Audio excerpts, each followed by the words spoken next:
Good morning mga guys. Ito gagaling ko lang sa trabaho, karating ko lang.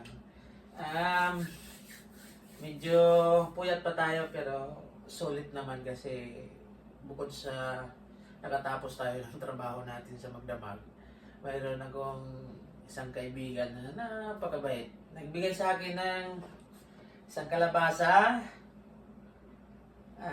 Malaking tulong na rin to pang pakbit natin at saka napakaraming kamatis. Shout out nga pala doon sa kaibigan ko kay Mr. Chavez. Hindi ko na babanggitin ang pangalan niya na si Mr. Chavez.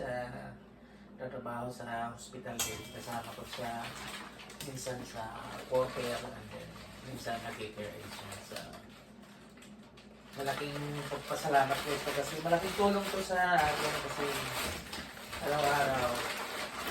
Kasi